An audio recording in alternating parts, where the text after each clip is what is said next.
వడ్డించినటువంటి వార్తల మీద మరి ఎన్నిటిని ఏం చేయాలి? రైట్ రైట్ ఓకే ఓకే ఇలా చేసుకుంటూ పోతే ఓకే ప్రజాస్వామ్యంలో అజయ్ ఏంటి రెడ్ బుక్ లో ఉన్న పేర్లు ఇవా?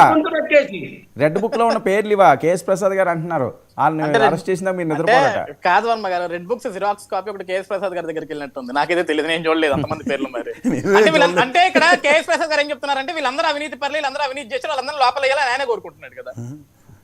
Simple example. అవునా? ఇందులో అవినీతి పరులని మీరు అవినీతి కాన్సెప్ట్ ఈ రోజు దాకా 13 నెలలు అయింది, అది ప్రూవే చేయకుండా మిగిలిన విషయాలని చెప్తున్నారు మీరు. అవి ప్రూవ్ చేయకుండా వీళ్ళందరూ ఎందుకు అరెస్ట్ అవుతున్నారు? Only remand. అజయ్ గారు రిమాండ్ మాత్రమే అవుతున్నారా? ఏది ప్రూవ్ అవ్వలేదు. రిమాండ్ రిమాండ్ రిమాండ్ దాకా వెళ్ళాలి. ఏందుకనండి మిమ్మల్ని అరెస్ట్ చేశారు? రిమాండే మిమ్మల్ని ఏమైనా ప్రూవ్ చేశారా? కాదండి, మిమ్మల్ని అరెస్ట్ చేశారు, గతంలో రిమాండ్ విధించారు, మిమ్మల్ని ఏమైనా ప్రూవ్ చేశారా మీరని? ఏం మాట్లాడారు అజయ్ గారు?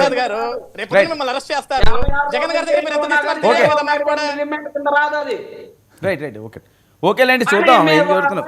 కాదండి సరే కాదండి చిన్నపరెడ్డి గారు, ఏంటి అనిల్కి నోటీసులు ఇచ్చారట, ఏమైనా ఫిక్స్ చేశారా డేటు? సార్ అనిల్కేనే కాదు, ఇదిగో ప్రసాద్ గారు చెప్పినట్టు వైఎస్ఆర్ కాంగ్రెస్ పార్టీలో యాక్టివ్ గా ఉన్న ప్రతి వాళ్ళని కూడా వీళ్ళు జైల్లో వేయడానికి సిద్ధపడి ఉన్నారు. వీళ్ళందరూ సర్దుకొని రెడీగా ఉన్నారు.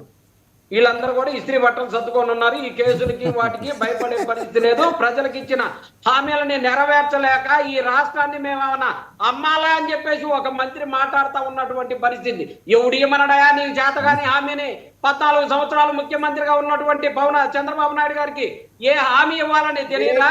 ఆ రాష్ట్రంలో ఉన్నటువంటి మంత్రి ఈ పథకం అమలు చేయాలంటే ఈ రాష్ట్రాన్ని అమ్మాల్సి వస్తుంది అని చెప్పేసి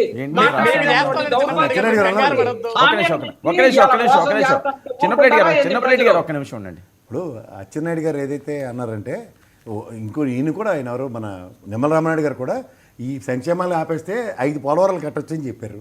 ముఖ్యంగా అచ్చెన్నాయుడు గారు అన్నది ఏంటంటే 1800 రూపాయల చొప్పున ఆడపిల్లలకి ఒక్కొక్కరికి ఇచ్చేది, 1500 చొప్పున ఒక్కొక్క ఆడపిల్లకి ఇచ్చేది, 18,000 అవుతుంది సంవత్సరానికి. ఆ దగ్గర 34,600 కోట్లు.